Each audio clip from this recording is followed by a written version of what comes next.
ഈ വീഡിയോയിൽ നമ്മൾ യു എസ് എയിൽ നിന്ന് തുടങ്ങാം. U S A, middle east, India, ആ രീതിയിലാണ് ഈ വീഡിയോ പോകുന്നത്. ഇപ്പോൾ യു എസ് എയിൽ നിന്ന് ഇപ്പോൾ തുടങ്ങുന്ന കാര്യം എന്ന് പറഞ്ഞാൽ ട്രംപ് ബെർത്ത് റൈറ്റ് സിറ്റിസൺഷിപ്പിനെ ക്യാൻസൽ ചെയ്യും എന്നാണ് പറഞ്ഞിരിക്കുന്നത്. ഇത് ഗ്രീൻ കാർഡ് ഉള്ള കപ്പിൾസിന്റെ കാര്യമാണോ അല്ലെങ്കിൽ ഗ്രീൻ കാർഡ് ഉള്ള പാരന്റ്സിന്റെ വിഷയമാണോ എന്ന് അറിയത്തില്ല. പക്ഷേ ഇത് ഇന്ത്യൻസിനെ ഒരുപാട് അഫക്റ്റ് ചെയ്യുന്ന ഒരു നിയമമായിട്ടാണ് എനിക്ക് മനസ്സിലാക്കാൻ പറ്റുന്നത്. എനിക്ക് തോന്നുന്നത് പുള്ളി ഇൻട്രൊഡ്യൂസ് ചെയ്യാൻ പോകുന്ന ഓരോ നിയമങ്ങൾക്കും കോടതിയിൽ ഒരുപാട് തവണ ഇതിന്റെ ഒരു ഹിയറിംഗ് കേട്ട് തീരുമാനം എടുത്ത് അതിനുശേഷം മാത്രമേ ഒരു വിധി വരത്തുള്ളൂ എന്നാണ് മനസ്സിലാക്കാൻ പറ്റുന്നത്. കാരണം ഈ ഒരു ഇപ്പോൾ ഗ്രീൻ കാർഡ് ഉള്ള ഒരു പാരന്റ്സ്, അവർക്കുണ്ടാകുന്ന കുഞ്ഞ്, അപ്പോൾ അവരുടെയൊക്കെ സിറ്റിസൺഷിപ്പ് എങ്ങനെയാണ് റദ്ദാക്കാൻ പറ്റുക? ഏത് കാറ്റഗറിയിലാണ് ഇതിനെ കൊള്ളിക്കാൻ പോകുന്നത്? ഇത് നമുക്ക് മനസ്സിലാകാത്ത കാര്യമാണ്. അപ്പോൾ അത് എനിക്കൊരു ഡൗട്ട്ഫുൾ ആയിട്ട് തന്നെ തോന്നി. ഇത് ജസ്റ്റ് ട്രംപ് കുറേ സ്റ്റേറ്റ്മെന്റുകളാണ് ഇപ്പോൾ പറയുന്നത്. അതായത് ഈ പൊസിഷനിൽ വരുന്നതിന് മുമ്പേ പുള്ളി പറയുന്നതെല്ലാം സ്റ്റേറ്റ്മെന്റ് ആണ്. ടാരിഫ് കൂട്ടും, അതായത് ഇപ്പം കാനഡയ്ക്ക് 25%, മെക്സിക്കോക്ക് 25%, ചൈനയ്ക്ക് അഡീഷണൽ 10%, ഈ രീതിയിലൊക്കെയാണ് പറയുന്നത്. ഇതിന്റെ വ്യക്തമായ കാരണങ്ങൾ എങ്ങനെയാണ് നടപ്പിലാക്കാൻ പോകുന്നത് ആ രീതിയിലുള്ള കാര്യങ്ങളൊന്നും പുറത്തു വന്നിട്ടില്ല എന്നുള്ളതാണ്. അപ്പൊ ഇങ്ങനെ ഒരു കാര്യമുണ്ട്. ഇപ്പൊ ഈ ട്രംപിനെ കാണാൻ ട്രൂഡോ വന്നല്ലോ. ട്രൂഡോയെ കുറിച്ചാണെങ്കിൽ ഒരുപാട് കോമഡികൾ, മോക്കിംഗ് ആണ് കംപ്ലീറ്റ്ലി. നമുക്ക് തന്നെ ചിരിച്ച് മണ്ണ് തപ്പുന്ന അവസ്ഥയിലാണ് ഓരോ കോമഡികളും വരുന്നത്. അതായത് ഒരു പുസ്തകം, അതായത് Trudeau is the greatest leader എന്നാണ് ഈ പുസ്തകത്തിന്റെ ഹെഡിങ്. എന്നിട്ട് പുസ്തകം തുറന്നു നോക്കി കഴിഞ്ഞാൽ ഫുള്ള് വൈറ്റ് പേപ്പേഴ്സ് ആണ്, ഒരു റൈറ്റിംഗ്സും ഇല്ല. ഈ രീതിയിലുള്ള മോക്കിംഗ് ആണ് കാനഡയിൽ ഉൾപ്പെടെ യു എസിൽ ഉൾപ്പെടെയൊക്കെ നടക്കുന്നത്. ശരിക്കും ട്രംപ് ട്രൂഡോയോട് ആവശ്യപ്പെട്ടത് ഒരു കോമഡി എന്നുള്ള നിലയിലാണ്. അതായത് താരിഫ് ഒഴിവാക്കണം എന്നുണ്ടെങ്കിൽ യു എസിന്റെ സ്റ്റേറ്റുകൾക്ക് കിട്ടുന്ന എല്ലാ ഒരു പരിമിതികളോട് കൂടിയാണ് കാനഡ നിലനിൽക്കുന്നത്. അതിൽ ആകെ കൂടെ മേടിക്കുന്നത് ഒരു താരിഫാണ്. ആ താരിഫ് ഉയർത്തുന്നില്ല എന്നുണ്ടെങ്കിൽ യു എസിന്റെ ഒരു 51ാമത്തെ സ്റ്റേറ്റ് ആയിട്ടാണ് കാനഡ നിലനിൽക്കുന്നത്. ആ രീതിയിലേ കൺസിഡർ ചെയ്യാൻ പറ്റൂ. ആ രീതിയിലാണ് പുള്ളി അവതരിപ്പിച്ചത്. അപ്പൊ അത് ശരിക്കും പറഞ്ഞാൽ ലിറ്ററലി കാനഡ ഒരു 51ാമത്തെ സ്റ്റേറ്റ് ആയിട്ട് യു എസിന്റെ കൂടെ അങ്ങ് ആഡ് ചെയ്യുക എന്നുള്ള രീതിയിലാണ് പറഞ്ഞത്. പക്ഷെ അത് നല്ല രീതിയിൽ അങ്ങ് വെളിയിൽ അങ്ങ് പബ്ലിഷായി, ഓൺലൈൻ മാധ്യമം മൊത്തം അങ്ങനെയാണ്. പക്ഷെ കാനഡ, മെക്സിക്കോ ഒക്കെ ആഡ് ചെയ്തുകൊണ്ട് യു എസ് മുന്നോട്ട് പോകാന്ന് പറഞ്ഞാൽ അത്ര എളുപ്പത്തിലുള്ള കാര്യമല്ല. മാധ്യമങ്ങളിലും കേരളത്തിൽ തന്നെ ആൾക്കാർ പറയുന്നത് ട്രംപ് പോപ്പുലേഷൻ ഉദ്ദേശിച്ചിട്ടാണ് ഈ രണ്ട് രാജ്യങ്ങളെയും ഏറ്റെടുക്കാൻ തീരുമാനിക്കുന്നത് എന്നുള്ള രീതിയിലൊക്കെ. പിന്നെ പലരും ഈ ഇസ്രായേലിന്റെ, അതായത് മിഡിൽ ഈസ്റ്റില് ഇസ്രായേലിന്റെ ഒരു ഈ സിറിയ കയറി പിടിക്കുന്നതും അതേപോലെ ഗാസയിൽ നടക്കുന്ന ഇതിനോടൊക്കെ ഉപമിച്ചൊക്കെ ഇതിനെ സംസാരിക്കുന്നുണ്ട്.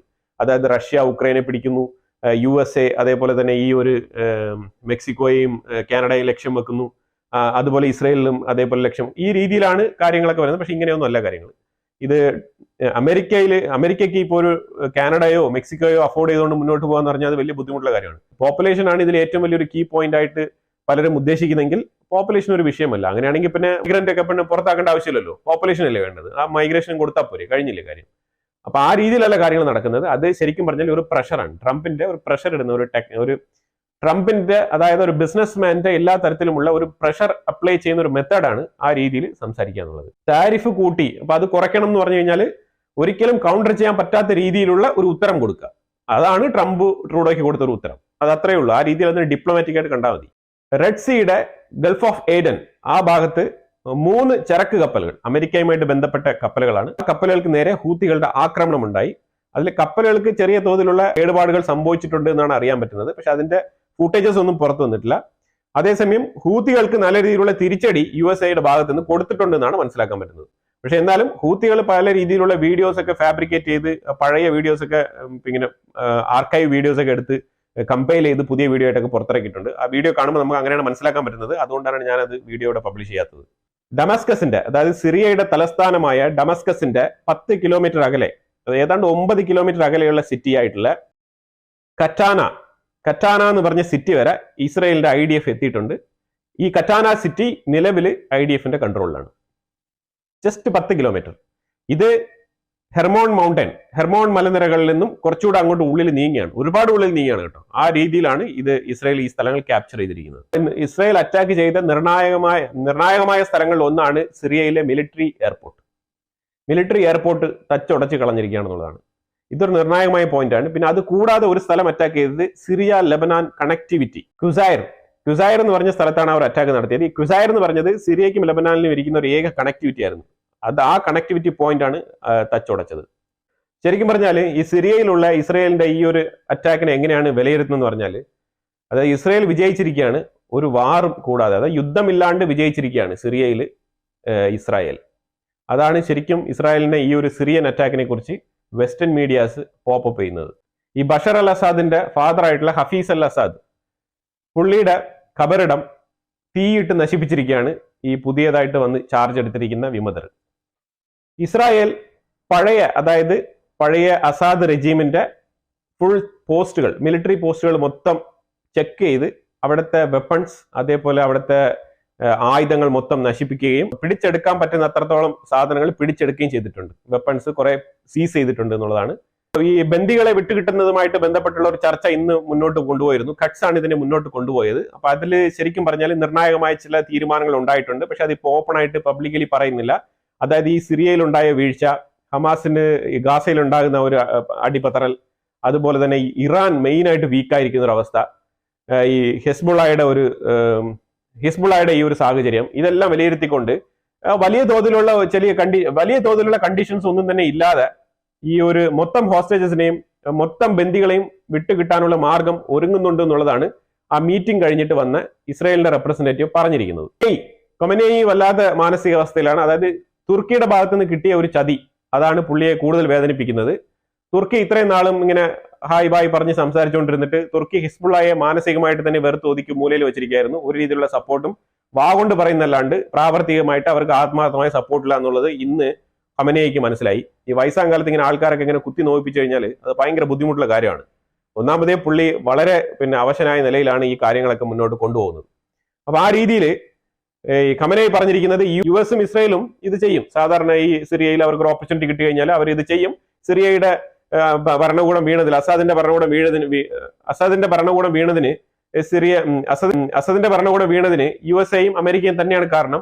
പക്ഷെ തുർക്കിയും കൂടെ ഒരു കാരണമാണെന്നുള്ളത് അറിഞ്ഞതാണ് പുള്ളിയെ ഏറ്റവും ഞെട്ടിപ്പിച്ചൊരു കാര്യം. ഈ പുതിയ ഭരണകൂടം ഞാൻ പറഞ്ഞല്ലോ, അവർ വെറുതെ ഇരിക്കത്തില്ല. അവരിപ്പം ദാർ അൽ എസോർ എന്ന് പറഞ്ഞൊരു സ്ഥലം, അത് ശരിക്കും പറഞ്ഞാൽ കുർദിഷ് ആൾക്കാരുടെ കൈവശം ഉണ്ടായിരുന്ന സ്ഥലമാണ്. ആ ഒരു സിറ്റി കയറി പിടിച്ചിരിക്കുകയാണ്. അപ്പൊ കുർദിസ്ഥാൻ മേഖലയിൽ, അതായത് കുർദിഷുകളുടെ ഭാഗത്തു നിന്നുള്ള ഒരു സിറ്റിയും കൂടെ ഈ ഒരു റിബൽസ് കൈയടക്കിയിട്ടുണ്ട്. അപ്പൊ ഇവരിനിപ്പോ ഈ രുചി കണ്ടു കഴിഞ്ഞാൽ ഇങ്ങനെ വെറുതെ ഇരിക്കത്തില്ല, ഇനി അവർ കൂടുതൽ സ്ഥലം കയറി പിടിക്കും. ഇത് കുർദിഷിനെ സപ്പോർട്ട് ചെയ്യുന്നത് അവിടെ USA-യുടെ ആർമിയാണ് അവിടെ ഉള്ളത്. അപ്പൊ അവര് ശരിക്കും ഇപ്പൊ USA-ക്ക് ഇതൊരു പണിയാവുന്ന അവസ്ഥയിലാണ് ഇത് മാറി തിരിയുന്നത്. പുതിയ റെജീമിനെ സപ്പോർട്ട് ചെയ്തത് USA ആണെന്നുണ്ടെങ്കിൽ പിന്നെ ദാർ അൽ സോർ എന്ന് പറഞ്ഞ ഈ ഒരു സ്ഥലം, ഈ കുർദുകളുടെ സ്ഥലമായിട്ടുള്ള സ്ഥലം, ഈ അമേരിക്കയുടെ കൺട്രോളിൽ വരുന്ന, അമേരിക്ക സെക്യൂരിറ്റി കൊടുക്കുന്ന ഉറപ്പുവരുത്തിക്കൊണ്ട് അവിടെ ബേസ് ഇട്ടിരിക്കുന്ന ഈ ഒരു കുർദുകളുടെ സ്ഥലം കയറി പിടിക്കേണ്ട ആവശ്യമില്ല എന്നുള്ളതാണ്. അതാണ് ഞാൻ പറഞ്ഞത്, ഈ ഒരു പുതിയ സംഘടനയില്ലേ, ഇപ്പൊ ഈ സിറിയയിൽ വന്നിരിക്കുന്ന ഈ ഒരു പുതിയ ഭരണകൂടമില്ലേ, ഇതിന് വിവിധ തരത്തിലുള്ള സഖ്യകക്ഷികൾ ചേർന്നിട്ടാണ് ഉണ്ടാക്കിയിരിക്കുന്നത്. പലതരത്തിലുള്ള ഗ്രൂപ്പുകളും പലതരത്തിലുള്ള ആശയങ്ങളുമാണ്. അപ്പോൾ ഓരോ ചെറിയ ഗ്രൂപ്പുകളും അവരുടെ ആശയങ്ങൾക്കൊത്ത് ഇവര് സ്വന്തമായിട്ട് ആക്രമണം നടത്തും. ഈ ഒരു ഭരണം നിലനിന്ന് പോകുമോ എന്നുള്ളതിൽ എനിക്ക് നല്ല രീതിയിലുള്ള സംശയമുണ്ട്. കാരണം ആ രീതിയിലാണ് അവിടെ ഉള്ളിലുള്ള പെരുമാറ്റം. ഒരു കൂട്ടം ആൾക്കാർ അവിടെ സ്ത്രീകളെയൊക്കെ ഉപദ്രവിച്ചു തുടങ്ങിയിട്ടുണ്ട്. ഒരു കൂട്ടം ആൾക്കാർ ഭയങ്കര തീവ്ര മതനിലപാടുകൾ പ്രചരിപ്പിച്ച് ഗാസയിലേക്ക് സപ്പോർട്ടൊക്കെ പറഞ്ഞുകൊണ്ട് വരുന്നുണ്ട്. ഒരു കൂട്ടം ആൾക്കാർ ഈ കുർദുകളുടെ സ്ഥലം പോയി അറ്റാക്ക് ചെയ്യുന്നുണ്ട്. ഇവരുടെ എയിം എന്ന് പറഞ്ഞാൽ അസദിനെ തകർക്കുക എന്നുള്ളതല്ലേ. അത് കഴിഞ്ഞല്ലോ. എന്നാ പിന്നെ ഇനി അവിടെ അവര് എങ്ങനെ ഭരണം മുന്നോട്ട് കൊണ്ടുപോകാം, ഡെമോക്രസി കൊണ്ടുവരണോ അല്ലെങ്കിൽ ഖലീഫേറ്റ് കൊണ്ടുവരണോ, ആ രീതിയിലുള്ള ചിന്താഗതികൾ, ഡിസ്കഷൻസ് അല്ലേ വരേണ്ടത്. അതിന് പകരം ഇവർ വീണ്ടും പോയി ഇങ്ങനെ സ്ഥലം കയറി പിടിച്ചുകൊണ്ടു കഴിഞ്ഞാൽ അപ്പൊ ഈ യുദ്ധം അവസാനിക്കാനല്ല അവർ ഇപ്പൊ തുടങ്ങിയിരിക്കുന്നതാണ് നമുക്ക് മനസ്സിലാക്കാൻ പറ്റുന്നത്. ഇത് നിങ്ങൾ നോക്കിക്കോ, ഇത് ഞാൻ പറഞ്ഞ കണക്ക് തന്നെ ഇത് സിറിയ നിരന്തരമായ ഒരു അശാന്തിയുടെ ഒരു ഭൂമിയായിട്ട് മാറാൻ വേണ്ടിയിരിക്കുകയാണ്. ഇപ്പം US-ന്റെ സപ്പോർട്ട് ഉണ്ടെന്ന് പറയുന്ന ഈ ഒരു സിറിയൻ ഭരണകൂടത്തിനെ US തന്നെ പറഞ്ഞിരിക്കുകയാണ് കേട്ടോ. US പറഞ്ഞ സ്റ്റേറ്റ്മെന്റ് എന്ന് പറഞ്ഞാൽ, ഞങ്ങൾ സിറിയയിലെ പുതിയ ഭരണകൂടത്തിനെ അംഗീകരിക്കാൻ തയ്യാറാണ്, പക്ഷെ അവര് റിനൗൺസ് ചെയ്യണം. എന്തിനെ? തീവ്രവാദത്തിനെ വിട്ടൊഴിഞ്ഞിട്ട് വിമൺ എംപവർമെന്റ്, അതായത് സ്ത്രീകൾക്ക് പ്രാധാന്യം കൊടുക്കുന്ന രീതിയിലുള്ള നിയമങ്ങൾ കൊണ്ടുവരികയും അത് പ്രത്യക്ഷത്തിൽ മനസ്സിലാക്കാൻ പറ്റിയാൽ മാത്രമാണ് ഈ ഒരു പുതിയ ഗവൺമെന്റിനെ അംഗീകരിക്കാൻ പറ്റൂ. അതായത് പുതിയ റെജീമിനെ, അതായത് ഈ ഒരു നിലവിൽ വരുന്ന ഒരു ഭരണകൂടത്തിനെ, വിമതരുടെ ഭരണകൂടത്തിനെ അംഗീകരിക്കാൻ പറ്റുമെന്ന് USA പറഞ്ഞിരിക്കുകയാണ്.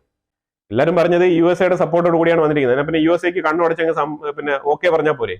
കാരണം USA പറയുന്നതല്ലേ അയാൾ ചെയ്യുള്ളൂ. ഇത് തന്നെയാണ് നമ്മൾ ഇവിടെ പറഞ്ഞു വരുന്നത്. എവിടെയൊക്കെയോ ഒരു കോൺട്രാഡിക്ഷൻ ഉണ്ട്. USA ആണ് ഇയാളെ അപ്പോയിന്റ് ചെയ്യുന്നുണ്ടെങ്കിൽ പിന്നെ തീർച്ചയായിട്ടും ഈ ഒരു ഇസ്രായേൽ ലെബനാനെ അറ്റാക്ക് ചെയ്യുന്നതിനെ എത്രമാത്രം എതിർത്തതാണ് USA. ഇസ്രായേൽ ഹെസ്ബുള്ളയെ അടിക്കുന്നത് വരെ കാത്തിരിക്കേണ്ട ആവശ്യമുണ്ടായിരുന്നോ USA-ക്ക്? ഇങ്ങനെ USA-യുടെ സപ്പോർട്ടിലാണ് ഈ ഒരു വിമതരായിട്ടുള്ള ലീഡറെ ഇറക്കി വിട്ടതെന്നുണ്ടെങ്കിൽ ഇതിൽ എവിടേക്കോ ചില പൊരുത്തക്കേടുകളുണ്ട്. അതായത് ഞാൻ പറയുന്നത് എന്താണെന്നുള്ളത് വരും ദിവസങ്ങളിൽ മനസ്സിലാക്കാൻ പറ്റും. അടുത്ത 2-3 വിഷയങ്ങൾ. ബംഗ്ലാദേശ് കൂടുതൽ ഇന്ത്യയെ ഉപദ്രവിക്കുന്ന രീതിയിലുള്ള പ്രവർത്തികളിലാണ് ഏർപ്പെടുന്നത്. അതിൽ ബംഗ്ലാദേശിന്റെ യൂറോപ്യൻ വിസയ്ക്കുള്ള സ്റ്റേഷൻ, അതായത് യൂറോപ്യൻ വിസ സെന്റർ, അത് ന്യൂഡൽഹിയാണ് അവർ ഉപയോഗിച്ചുകൊണ്ടിരുന്നത്. അപ്പൊ അത് ഇപ്പൊ അവര് ബംഗ്ലാദേശ് ന്യൂഡൽഹിയിൽ നിന്ന് മാറ്റിയിട്ട് വിയറ്റ്നാമിലോട്ടും ഇന്തോനേഷ്യയിലോട്ടും അവരുടെ യൂറോപ്യൻ വിസ സെന്റർ ചേഞ്ച് ചെയ്തിരിക്കുകയാണെന്നുള്ളതാണ്, ഷിഫ്റ്റ് ചെയ്തിരിക്കുകയാണ്. അത് കൂടുതൽ ഇന്ത്യയിൽ നിന്നും അവർ അകലാൻ തീരുമാനിച്ചാണ് ഈ ഒരു യുഎസിന്റെ ഗവൺമെന്റ് തീർച്ചയായിട്ടും ആ രീതിയിൽ തന്നെയാണ് തീരുമാനങ്ങൾ എടുക്കുന്നത്. ഇതിൽ നിന്ന് തന്നെ ക്ലിയർലി വ്യക്തമാണ് കാര്യങ്ങൾ എന്താണ്, ഇത് എങ്ങോട്ടാണ് പോകുന്നുള്ളത്. ഇത് വൈകാതെ തന്നെ ബംഗ്ലാദേശിലോട്ട് ഇന്ത്യൻ ആർമി കടന്നു കയറി അടിക്കേണ്ടി വരും എന്നാണ് ചുരുക്കത്തിൽ നമുക്ക് മനസ്സിലാക്കാൻ പറ്റുന്നത്. കഴിഞ്ഞ ദിവസം യുഎസിന്റെ കോൺഗ്രസ്മാൻ ബംഗ്ലാദേശ് വിസിറ്റ് ചെയ്തിട്ടുണ്ടായിരുന്നു. അപ്പൊ പുള്ളി പറഞ്ഞത് ഈ മൈനോറിറ്റീസിനെതിരെയുള്ള അട്രോസിറ്റീസ് നിങ്ങൾ കൺട്രോൾ ചെയ്യണം, അല്ലെങ്കിൽ അതിനെതിരെ ആക്ഷൻ എടുക്കണം, നടപടി എടുക്കണം എന്നുള്ള രീതിയിലൊക്കെ പറഞ്ഞതുകൊണ്ട് അതിൽ ചെറുതായിട്ടൊന്ന് പേടിച്ചിട്ട് ഒരു നാടകമാണ് ഇപ്പൊ ഇറക്കുന്നത്. അപ്പൊ അതിൽ ബംഗ്ലാദേശ് ഒരു സ്റ്റേറ്റ്മെന്റ് പുറത്തുവിട്ടിരിക്കുന്നത് യെസ്, ഇവിടെ മൈനോറിറ്റി ക്രൈസിസ് ഉണ്ട്, ഇവിടെ അറ്റാക്ക് നടന്നിട്ടുണ്ടായിരുന്നു എന്നുള്ളത് ഓപ്പൺ ആയിട്ട് സമ്മതിച്ചിരിക്കുകയാണ്. അതൊരു സൈഡിൽ ഇന്ത്യക്ക് അതൊരു സക്സസ് ആണ്. അത് പബ്ലിക് പ്ലാറ്റ്ഫോമിൽ ഗ്ലോബലി തന്നെ അതിനെ എംഫസൈസ് ചെയ്ത് ഉയർത്തി കാണിക്കാൻ കഴിയുന്ന ഒരു സ്റ്റേറ്റ്മെന്റ് ആണത്. ഇത് ഒഫീഷ്യൽ ആയിട്ട് തന്നെ ബംഗ്ലാദേശിന്റെ ഗവൺമെന്റിന്റെ ഭാഗത്ത് തന്നെ വന്നിരിക്കുന്നതാണ്, താൽക്കാലിക ഗവൺമെന്റിന്റെ ഭാഗത്ത് നിന്ന്. അപ്പൊ അതിൽ പറഞ്ഞിരിക്കുന്നത് 88 കേസുകൾ മൈനോറിറ്റി അറ്റാക്കിൽ രജിസ്റ്റർ ചെയ്യപ്പെട്ടിട്ടുണ്ട്. അതിൽ 70ഓളം പേരെ അറസ്റ്റ് ചെയ്തിട്ടുണ്ടെന്നാണ് പറയുന്നത്. ഈ അറസ്റ്റ് ചെയ്തൊക്കെ വെറും ഡ്രാമയാണ്, അതൊക്കെ എപ്പോൾ തുറന്നു വിട്ടെന്ന് കേട്ടാൽ മതി. ഇതൊക്കെ ജസ്റ്റ് യുഎസിന്റെ കണ്ണിൽ പൊടിയിടാൻ വേണ്ടിയിട്ട് നടത്തുന്ന ഒരു നാടകമായിട്ടാണ് നമുക്ക് മനസ്സിലാക്കാൻ പറ്റുന്നത്. എന്നാലും മൈനോറിറ്റികളൊക്കെ സേഫ് ആണെന്ന് പറഞ്ഞുകൊണ്ടിരുന്ന ബംഗ്ലാദേശിന്റെ വായിൽ നിന്നും ഇങ്ങനെ ഒരു സ്റ്റേറ്റ്മെന്റ് ഇറക്കേണ്ടി വന്നു എന്നുള്ളതാണ് നമ്മൾ ഇതിനകത്ത് പ്രധാനമായിട്ട് കാണേണ്ടത്. ഇന്ത്യ ഒരു നിർണായക കണ്ടെത്തൽ കണ്ടെത്തിയിട്ടുണ്ട്. അതായത് ബംഗ്ലാദേശിന്റെ ഡ്രോൺ, ഈ തുർക്കിയിൽ നിന്ന് മേടിച്ച ഡ്രോൺ ഇല്ലേ, ആ ഡ്രോൺ ഇന്ത്യയുടെ മേഘാലയ ഭാഗത്ത് ഡിറ്റക്ട് ചെയ്യപ്പെട്ടിട്ടുണ്ട്. അത് ഓപ്പറേറ്റ് ചെയ്യുന്നത് ബംഗ്ലാദേശിൽ ഡാക്കയുടെ ഭാഗത്തു നിന്നുള്ള എയർബേസിൽ നിന്നാണ് അത് ഓപ്പറേറ്റ് ചെയ്തുകൊണ്ടിരുന്നത്. Bashar airbase in Bashar, Dhaka, ഈ ലൊക്കേഷനാണ് അതിനെ ഓപ്പറേറ്റ് ചെയ്യുന്ന എയർബേസ് ആയിട്ട് അത് കാണിച്ചിരിക്കുന്നത്. ശരിക്കും പറഞ്ഞാൽ ഇതൊരു ക്ലിയർ വയലേഷൻ ആണ്. ഇതിനെതിരെ ഇന്ത്യൻ ഗവൺമെന്റ് എന്ത് നടപടി എടുക്കുമെന്ന് അറിയത്തില്ല. ഇത് ഓൾറെഡി തന്നെ ബംഗ്ലാദേശിനെ ഇന്ത്യ അറിയിച്ചിട്ടുണ്ട്. ഇത് എന്തിനാണ് മേഘാലയ ഭാഗത്ത് ഈ ഡ്രോൺ ഡിറ്റക്ട് ചെയ്യുന്നതിനെ കുറിച്ചുള്ള എക്സ്പ്ലനേഷൻ ബംഗ്ലാദേശിന്റെ അടുത്ത് ചോദിച്ചിട്ടുണ്ട്. അത് ക്ലിയർ ആയിട്ട് വ്യക്തമായിട്ട് പറയുന്നില്ല എന്നുണ്ടെങ്കിൽ ഇത് ഇങ്ങനെ നീണ്ടുപോകുന്ന അവസ്ഥയാണ്. കാരണം ഇന്ത്യ ബംഗ്ലാദേശിന് ശരിക്കും പറഞ്ഞാൽ ഒരു അവസരമാണ് കൊടുക്കുന്നത്. അത് അവർ ക്ലിയർ ആയിട്ട് മനസ്സിലാക്കിക്കൊണ്ട് അതനുസരിച്ച് പെരുമാറിയാൽ അവർക്ക് വളരെ നല്ലത്. പിന്നെ ഒരു ഗുഡ് ന്യൂസ് എന്ന് പറഞ്ഞാൽ നോയിഡയിൽ നടന്നുകൊണ്ടിരിക്കുന്ന ഒരു എയർപോർട്ടിന്റെ വർക്ക് 5 റൺവേകൾ നല്ല പുതുപുത്തനായിട്ട് കിടുക്കാച്ചിയായിട്ട് റെഡിയായി കിടപ്പുണ്ട്. 9-ാം തീയതി ഡിസംബർ കഴിഞ്ഞ 9-ാം തീയതിയാണ് ഇതിന്റെ primary touch down test complete ആയത്. എല്ലാം പെർഫെക്റ്റ് ആയിട്ട് ഓക്കെയാണ്. ഏപ്രിൽ 2025 ഈ എയർപോർട്ട് ലോഞ്ച് ചെയ്യാൻ പോകുന്നത്. ഇത് ശരിക്കും ഒരുപാട് നാൾ കൊണ്ട് നടന്നുകൊണ്ടിരിക്കുന്ന ഒരു വർക്കാണ്. ഇത് ഒരു ലാർജസ്റ്റ് എയർപോർട്ട് കാറ്റഗറിയിൽ വരുന്ന ഒരു എയർപോർട്ടാണ്. അപ്പൊ എന്തായാലും സമഗ്രമായ കുറച്ച് വിശേഷങ്ങളാണ് നമ്മൾ ഈ വീഡിയോയിൽ പങ്കുവച്ചത്.